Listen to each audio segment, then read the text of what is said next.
Horror as a genre is usually supposed to be scary. I can't think of a horror movie I've seen that made me think, I wish that was me. Almost by definition, horror media tends to involve a character in a stressful situation. So it's kind of odd that there are people out there, including myself, that find horror cozy sometimes. But real quick before we get going, if you're not a big fan of horror and you're worried that this video might be a bit too much for you, don't worry, I'm going to keep it nice and chill. I'm just going to sit back and relax and talk about my favorite genre for a while. I might show one or two creepy moments, but there's no need to be on edge waiting for a big jump scare to pop up. Just turn the lights low, get comfortable. Here's why horror can sometimes be cozy. There are cozy horror games, and that's with a hyphen, games that are crossovers of the cozy and horror genre, like Dark Life Sim, Little Goody Two Shoes, or the mind-bending visual novel Doki Doki Literature Club. So it obviously makes sense why those would be cozy. They used their charming surface to pull the rug out from under you and warp what appeared to be so friendly at first into something twisted and horrifying. But I'm talking about games that are straight up horror, and yet somehow manage to make people feel cozy anyway. Horror is basically the opposite of cozy. Given that to be cozy, something has to be comfortable, relaxed, safe. You're probably not going to feel very safe when you're fighting your way through a zombie-riddled city, or hiding from a xenomorph, but something a few horror games do is give you a space where you are completely safe, so that you can take a break from the horror. Resident Evil save rooms are a nice sanctuary from the nightmares outside. They come with calm ambient music and usually a lamp next to the typewriter or recorder that lets you save your game. They're designed to be the very embodiment of you can relax now, and plenty of people do find the save rooms relaxing. Just look at all of the Resident Evil save room ambience videos on YouTube. Going from fighting for your life terror to unconditional safety is bound to elicit a feeling of comfort. It's a moment of respite that you might have been crossing your fingers for a while. And plenty of games use this. You can retreat back to the van in Phasmophobia, stop to save your game in Crow Country, return to your base in Subnautica where you can literally breathe easy. They give you a wall between yourself and the danger, where you can sit and relax as long as you like. It's like being inside during a storm. You're safe here, head on out whenever you're ready. So that's the question answered then, surely. Horror can be cozy by simply giving you a safe room. Lovely, let's wrap it up then. And hopefully that's enough foreshadowing to let you know that I have a lot more to say than just safe rooms. I will talk about the other points soon enough, but I'm going to drill down into safe rooms a bit more first. Broad strokes, I think there are three main approaches a game can take to safe rooms. First, you can be stuck in danger and occasionally find a safe zone as you travel, like Resident Evil and Left 4 Dead. Second, there's games where you're generally based in a central safe zone and make the decision to leave and face the horror, Phasmophobia and Amnesia the Bunker, for example.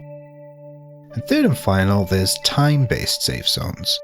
Usually that's where the nights are dangerous, but when the sun comes up, the horrors cease, or maybe ease off a little, like Darkwood and The Forest. These different approaches frame the horror in different ways. The occasional safe room means you're stuck in the horror because it's everywhere the safe room isn't, and gives you a breather after you've been fighting for your life. But your stop is just a temporary one along the way. There's plenty of horrors left on your journey. The central safe zone puts the decision to face the horror entirely in your hands, usually by giving you something you need to do out there. The safe room is always there, always dependable, but deep down you know you'll have to leave at some point. And the time-based safe zone tells you you've got free reign of the world and the light. Don't worry about it, just do what you gotta do. But the choice to leave the safe room isn't for you to make. Whatever you do, wherever you go, you'll have to face the night eventually. The central safe zone lends itself pretty well to coziness, especially if you're given free reign to make that safe zone your own. Games with base building, they do this pretty well, but one of the more interesting ones to me and of course where this video was always leading up to, is Voices of the Void.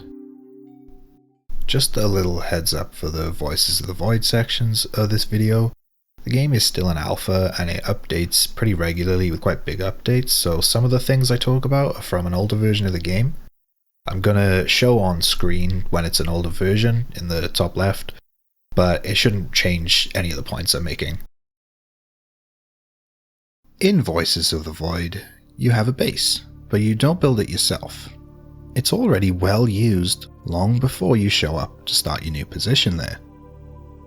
It's your job as a scientist to seek out signals from far out in space and report anything you find that's of note, as well as venturing out into the surrounding woods to maintain the 24 giant satellite dishes.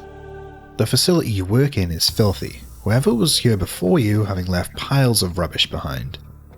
It's a very secure building, with heavy doors to get into every room and a passcode needed to get in from outside. Oh, hang on a second, that wasn't right. And you've got the whole place to yourself, plus a drone that delivers food, tools, decorations, and other things you can buy with the money that you earn. It's a nice quiet job, but of course I wouldn't be talking about it if there weren't signs that something is out there. Voices of the Void is, in my opinion, best played completely spoiler-free. So for now, I'm going to keep from saying anything that I think might spoil your experience.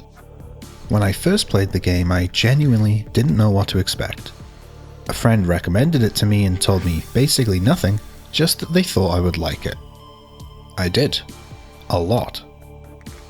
And I think I really benefited from having no idea what the game was about, because I didn't know what was out there.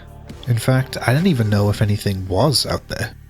I'd hear a noise, see something strange, and be sure that something was stalking the woods outside the base at night. But then I'd go outside in the day and be spooked by a pine cone falling out of a tree, start to wonder if the whole point of the game was just to make me paranoid that something might be out there, when really, there's nothing. I started to wonder if Voices of the Void was even a horror game at all, or if I just assumed that it was. Because I was already thinking of the game as a horror game, I was primed to think that something was definitely out there, but it slowly started to occur to me the very real possibility that it could all be in my head. So, was it? I'm not going to tell you. Not this side of a spoiler warning anyway. So you've got the space that feels safe. There's no explicit bonfire lit to show you this is a place where you can't be touched, but the heavy doors and passcode to get through them let you know that this is a space that keeps the outside outside. You can even change the passcode if you want, in case you're worried something out there might have guessed it somehow. The game also has a day-night cycle. An ominous sound plays as the sun goes down when the world gets dark, echoed by an uplifting sound in the morning when the sun comes up to tell you it's officially day now. So it fits into the time-based safe zone as well. You've really got a lot here to make you feel secure. I'm going to stop right here for just a moment to give a hopping off point to anyone that wants to experience Voices of the Void as blissfully ignorant as possible. I really do think it's a fantastic experience, just be patient. This game plays its cards slowly and deliberately, and even though it's still an alpha, it goes pretty deep. I'm still going to keep the video as spoiler free as I can, but there's a few moments I'll need to talk about, so you have until the end of this sentence before I start talking about things that might spoil earlier portions of the game. Sitting at the computer at night, like many of the other safe spaces I've discussed, is pretty cozy. Fireflies light up the woods and you have a big window to look at the view from, safe within the confines of your base. Equipment humming gently in the background as your signals slowly process. The game spends its opening nights fairly quietly, with a couple of signs that something is going on out there sprinkled in. You might acquire some interesting signals and find strange, unexplainable things in the woodlands, and you're likely to pick up a few unknown entities on the radar. But before long, you'll see your first concrete sign that you are definitely, inarguably, not alone. Voices of the Void has a story. This plays out in set events that happen on certain days or after certain criteria are met. So I can say without a shadow of a doubt, by the 17th day, you're going to be aware that something sentient is out there. But there's also random events that can happen, and these might clue you in a little sooner. The question of, is there anybody out there, now answered, the next question on your mind might be, are they a threat? If you're like me, the chances of leaving the base at night have definitely plummeted to new depths, but how comfortable are you behind these big steel doors? Did you change the password? Did you ever go out at all without locking the doors behind you? You know what? The doors were unlocked when you first arrived. Have you done a thorough search of the base to make sure nothing's been hiding there the whole time? But whether you did or not, does the stranger come in peace? And what is it even capable of? Sometimes, in Voices of the Void, you'll be woken up in the middle of the night, unable to go back to sleep, unable to even pause the game, because you've got a feeling something is off. Something is happening.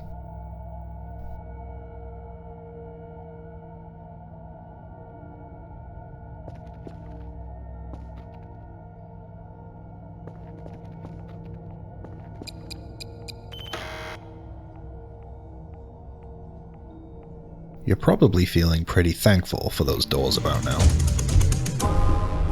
I am going to sound dramatic here, but I'm pretty confident that this moment scared me more than any other horror game ever has.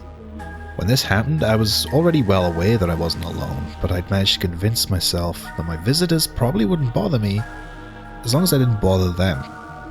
But something trying to guess the code to the keypad told me two things. One, whatever's outside isn't just sentient, it's intelligent. And two, it's trying to get in. Needless to say, I spent the day checking all the entrances were sealed so no visitors, well-wishers, or distant relations could...